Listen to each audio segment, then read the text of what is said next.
Hello मेरे प्यारे दोस्तों, कैसे आप सभी। मैं आप सभी का स्वागत करता हूं आपके गुरुजी के नया एस पे और मैं आज आप लोगों के लिए क्लास 8 साइंस के पार्ट 2 लेके आया हूं। पार्ट 1 में हम लोगों ने घर्षण के जितने प्रकार होते हैं, घर्षण क्या होता है नहीं होता है, वो सभी के बारे में जान लिए थे। घर्षण से लाभ और घर्षण से हानि के बारे में जान चुके थे। आज हम लोग जानने वाले हैं जो घर्षण बल को हम कैसे बढ़ा सकते हैं, कैसे घटा सकते हैं, घर्षण बल का क्या दोष है और कुछ और नोट्स पॉइंट होंगे जो जिनको हम जानेंगे। और आज ही हमारे नोट्स पॉइंट जितने भी घर्षण के होंगे वो खत्म हो जाएंगे। उसके बाद नेक्स्ट पार्ट में हम लोग क्वेश्चन आंसर करेंगे और उसको भी समझेंगे। तो आप लोग को पता ही होगा, जितने नोट्स पॉइंट मैं आप लोगों के लिए लिखाता हूँ वो एनसीईआरटी बुक से ही लिखाता हूँ, और जिससे कि आपका कंसेप्ट भी क्लियर हो और आपको पढ़ने में भी अच्छा लगे। और सारे नोट्स पॉइंट अगर आप लोग अभी से याद करते हैं तो मैं आप लोग को विश्वास दिलाता हूँ जो आप लोगों को आगे के क्लास में साइंस पढ़ने में बहुत ही अच्छा लगेगा। क्योंकि कभी भी आप सभी जानते होंगे जो क्रमबद्ध ज्ञान को हम लोग विज्ञान कहते हैं, और विज्ञान में जब आप लोगों को लाइन बाय लाइन याद नहीं रहेगा तब तक वो चीज़ याद नहीं हो पाएगा। और एक चीज़ हमेशा यानी एक चैप्टर दूसरे चैप्टर से हमेशा ही जुड़ा रहता है। तो जब तक आप लोग को प्रत्येक चैप्टर को याद नहीं रखेगा तब तक आपको साइंस में समझ भी नहीं आएगा। इसीलिए प्रत्येक चैप्टर को याद रखें और समझने का प्रयास कीजिए। तो चलिए हम जानते हैं जो घर्षण बल बढ़ाने के लिए हम क्या सब कर सकते हैं। तो सबसे पहले हम लोग चप्पल या जूते को क्या करेंगे, तो जूते की तल्ली को खांचेदार बनाया जाता है। चप्पल या जूते होते हैं उसके अंदर में जब देखेंगे सोल यानी कि तल्ली, तो उसका क्या होता है, उसे खांचादार बनाया जाता है। क्यों बनाया जाता है? क्योंकि वो मिट्टी पे आराम से बैठ जाए और उससे घर्षण बल उसका ज़्यादा हो जाए, जिससे कि हम लोग मतलब सिर्फ फिसल ना पाए। अब हम देखते हैं तो साइकिल, कार, ट्रक आदि के टायरों को खांचेदार बनाया जाता है। क्यों बनाया जाता है? क्योंकि उसके घर्षण बल को बढ़ाने के लिए ही साइकिल, कार, ट्रक आदि को टायरों को खांचेदार बनाया जाता है।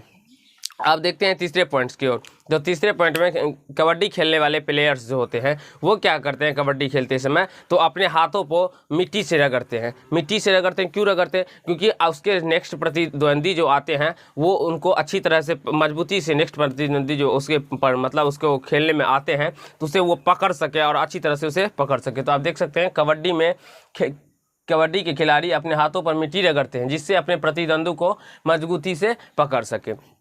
दूसरी बात, अगर हम चौथा पॉइंट की बात करें तो अगर कोई व्यायामार्थी है यानी कि व्यायाम करने वाले जिमनेस्ट है, अगर वो अपने हाथों पे कुछ रुखड़ा टाइप का एक पदार्थ बांधता है, कुछ रुखड़ा टाइप का कोई रुक्ष पदार्थ लगा लेते हैं। क्यों लगा लेते हैं? जिससे उसका घर्षण बल बढ़े और वो को अगर मान लीजिए वो जिम ही करता है तो उसे पकड़ने में आसानी हो और पकड़ना मजबूती से पकड़ा भी जाए।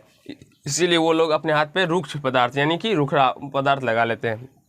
फिसलने वाले सतहों पे बालू छिड़क देते हैं। बालू छिड़क देने से घर्षण बल ज़्यादा हो जाता है और फिसल नहीं पाते हम लोग। चिकने फर्श पर दरी बिछा देते हैं तो क्या हो जाता है, तो उसका भी घर्षण बढ़ जाता है। तो इस प्रकार से आप सभी ने समझ गए होंगे जो घर्षण बल बढ़ाने के लिए हम क्या कर सकते हैं और क्या नहीं कर सकते हैं। तो अब आप लोगों को अगर पूछा जाए जो घर्षण बढ़ाने के लिए कहीं किन्हीं 5 पॉइंट्सों को लिखे, 5 नोट्स पॉइंट लिखे, तो अब आप लोग लिख सकते हैं और अच्छी तरीके से समझ भी गए होंगे। अब घर्षण बल को कम करने के लिए, अगर हम घर्षण बल कम करने के लिए पूछा जाए तो क्या होगा, तो सड़क को चिकना बनाया जाता है। चिकना यानी कि समतल बनाया जाता है, और जितना चिकना होगा सड़क उतना ही घर्षण बल कम होगा और उतना ही उसमें वाहन तेजी से चलेगी।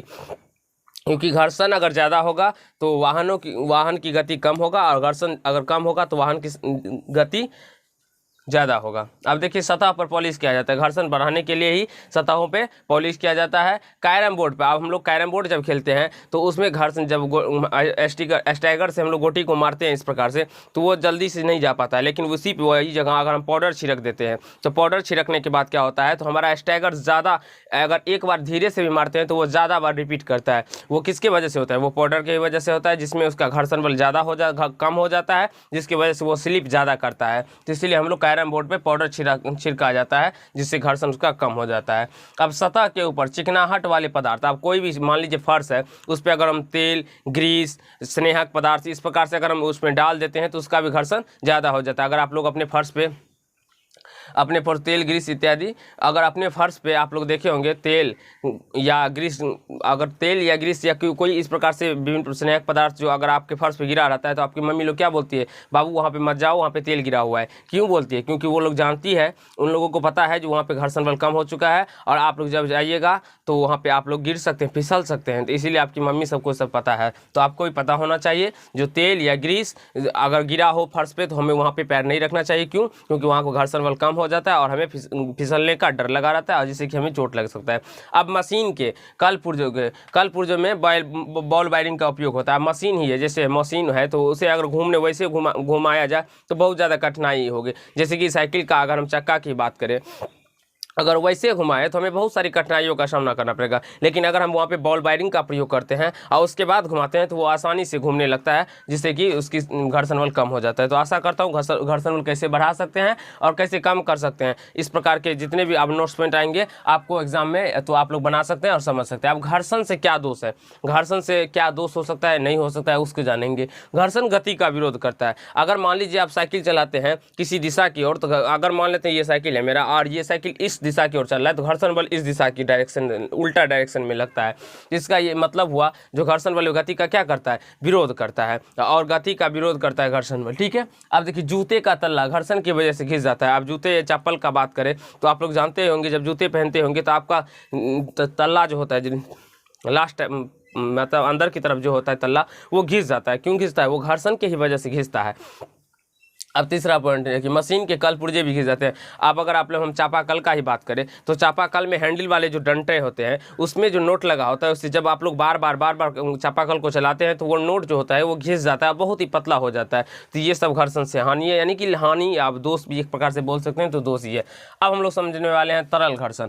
तरल घर्षण क्या होता है, नहीं होता है, ये तो अभी तक तो हम लोग समझने वाले हैं पृथ्वी के ऊपर घर्षण। अब तरल का मतलब होता है द्रव या गैस। तरल का मतलब क्या होता है, तो द्रव भी होता है और गैस भी होता है। लेकिन अगर द्रव लिखा हो तो द्रव का बात करेंगे, गैस लिखा तो गैस का बात करेंगे। देखिए जब कोई वस्तु किसी तरल पर चलती है, जब कोई वस्तु किसी तरल यानी कि द्रव या गैस पे चलती है या चलने की चेष्टा करती है तो उनके संपर्क सतहों के बीच लगने वाले विरोधी बल को हम लोग तरल घर्षण कहते हैं। लगने वाले विरोधी बल को तरल घर्षण कहते हैं। तो आशा करता हूँ आप लोग को तरल घर्षण का परिभाषा डिफिनेशन समझ में आ गया होगा। ठीक है। अभी आप देखिए तरल घर्षण को कर्षण भी कहते हैं। तरल घर्षण को हम लोग कर्षण भी कहते हैं। ये जैसे जिस प्रकार से आपको पता ही होगा, जो तरल घर्षण को हम लोग क्या कहते हैं, एक प्रकार से कर्षण कहते हैं। क्या कहते हैं, कर्षण। अब देखिए तरल घर्षण से कुछ नोट्स पॉइंट है जो को आपको मतलब जो ही आपको याद करने के में बहुत ही एग्जाम में पूछा जाता है, उसे याद रखना ही आपको चाहिए। तरल घर्षण क्या है, तरल घर्षण वस्तु तथा तरल घर्षण वस्तु तथा तरल वस्तु यानी कि जो भी वस्तु हो, उस वस्तु और तरल यानी कि द्रव हो या गैस के बीच वस्तु की आकृति तथा तरल की प्रकृति पर निर्भर करता है। वस्तु की आकृति तथा तरल की प्रकृति पर निर्भर करता है। अगर हम मछली का बात करें तो मछली पानी में ज़्यादा स्पीड से मतलब तैरता है, और आप लोग अगर हम कुछ दूसरा पदार्थ अगर ले जो कि मतलब फोम का ही हम ले लेते हैं और उसमें अगर दे के धक्का देंगे तो वो उतना स्पीड नहीं हो पाएगा। कारण क्योंकि मछली का आकार धरा रेखीय होता है जो कि पानी के लिए अनुकूल है, और वो फोम अगर हम बात करें तो उसका आकार तो हमने धरा रखा बनाया नहीं, वैसे का वैसे डाल दिया, इसलिए वो ज़्यादा गति से नहीं। तो तरल में क्या होता है, तो आकृति यानी कि आकृति उसका किस प्रकार है, धारा रेखीय है, तो वो ज़्यादा घर्षण मतलब घर्षण कम में भी, वो घर्षण अधिक में भी ज़्यादा तैर सकता है। और उसकी प्रकृति अगर तरल है तो तरल में भी पानी है और गैस है। अगर पानी है तो पानी में ज़्यादा घर्षण होगा, और गैस है तो गैस में भी थोड़ा बहुत घर्षण होगा। तो इसीलिए हम लोग भी क्या करते हैं, तो पानी में अगर आप लोग कभी पानी में चले होंगे तो आप लोग को पानी में चल नहीं पाएंगे। क्यों नहीं, क्योंकि पानी में सड़क की अपेक्षा ज़्यादा घर्षण होता है, और तरल से भी ज़्यादा घर्षण अगर हम बात करें कीचड़ में और ज़्यादा घर्षण होता है। इसीलिए हम लोग कीचड़ में पानी में दौड़ नहीं पाते हैं, चल नहीं पाते हैं, और कुछ दूर दौड़ने के बाद या चलने के बाद हम लोग थक जाते हैं। क्यों, क्योंकि उसमें ज़्यादा बल का प्रयोग करना पड़ता है। तो उसी प्रकार से यहाँ पे लिखा हुआ है जो तरल घर्षण, यहाँ पे यानी कि ये वस्तु तथा तरल के बीच वस्तु की आकृति, यानी कि तरल घर्षण जो है वस्तु की क्या आकृति और तरल की प्रकृति पर निर्भर करता है। ये तरल की प्रकृति द्रव है या गैस है। इस प्रकार से आप देखिए वस्तु तथा गैस के बीच तरल घर्षण बल, वस्तु तथा गैस के बीच घर्षण बल द्रव की अपेक्षा कम होता है। गैस के बीच देखिए, गैस के बीच घर्षण बल द्रव की अपेक्षा कम होता है। अगर द्रव में घर्षण बल इसका मतलब हुआ जो द्रव का घर्षण बल ज़्यादा होगा और गैस का घर्षण बल कम होगा। इसीलिए कोई अगर वायुयान हो या हेलीकॉप्टर हो तो वो ज़्यादा वायु में स्पीड जाता है, वो घर्षण बल के कम के ही वजह से।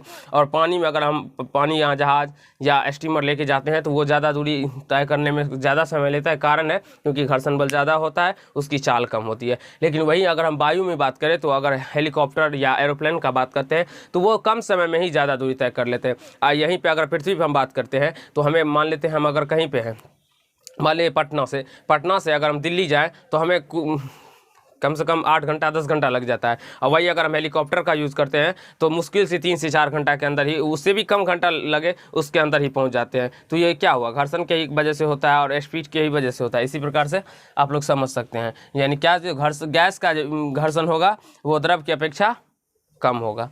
अब देखिए मछली का आकार धारारेखीय होता है। मछली का आकार किस प्रकार का होता है, धारारेखीय होता है। और आपसे बहुत बार पूछा जाता है जो मछली का आकार धारारेखिक या धारारेखीय होता है। आप लोग को समझ में आ गया होगा। तरल घर्षण को हम कम करने के लिए, देखिए अब तरल घर्षण को हम कम करने के लिए क्या करें, द्रव का घर्षण ज़्यादा होता है लेकिन उसको कम करने के लिए हम क्या करते हैं वो देखिए। तरल घर्षण को हम कम करने के लिए हवाई जहाज, पानी का जहाज, नाव आदि का आकार धारारेखीय बनाते हैं। हम क्या करते हैं तो पानी का जहाज, नाव आदि का आकार क्या करते हैं तो धारारेखीय बनाया जाता है। क्यों बनाया जाता है, क्योंकि धारारेखीय बनने की वजह से वो ज़्यादा उसके अनुकूल हो जाए और ज़्यादा वो दूरी भी तय करेगा और स्पीड में भी उसमें चलेगा। तो आशा करता हूँ दोस्तों आप लोगों को घर्षण के जितने नोट्स पॉइंट होंगे वो सारे याद हो चुके होंगे और समझ में भी आ गया होगा। और अगर आप लोग 1 से 2 बार पढ़ लेते हैं तब आपको कहीं से कोई प्रॉब्लम भी नहीं बचेगा और सारे प्रश्न भी बन जाएगा। तो आप लोग प्रश्न उत्तर भी बनाइए, अगर उसमें कहीं से प्रॉब्लम हो तो आप हमें कमेंट कीजिएगा। मैं आप लोगों को फिर एक वीडियो बनाऊँगा जिसमें कि क्वेश्चन उत्तर के सारे प्रश्न भी करवाऊँगा। तो फिलहाल आज के पार्ट में हम लोग इतना ही करेंगे। नेक्स्ट पार्ट में हम लोग दाब चैप्टर पढ़ने वाले हैं। दाब चैप्टर से जितने भी नोट्स पॉइंट होंगे उसे एकत्रित करेंगे और उसे भी समझेंगे। और आपको डिस्क्रिप्शन बॉक्स में बल्क तथा ध्वनि का चैप्टर मैंने पढ़ा दिया हूं और बता दिया हूं जिसके नोट्स पॉइंट तो वो आप लोगों को अपलोड हैं, तो आप लोग पार्ट की डिस्क्रिप्शन बॉक्स में मिल जाएगा, तो आप लोग वहां से देख लीजिएगा। तो धन्यवाद दोस्त, इस पार्ट में हम लोग इतना ही करने वाले हैं। अगर आप लोग को अच्छा लगा तो लाइक कीजिएगा, कमेंट कीजिएगा, शेयर कीजिएगा और चैनल पर नए होंगे तो चैनल को सब्सक्राइब करके बेल आइकन को प्रेस कर लीजिएगा। धन्यवाद।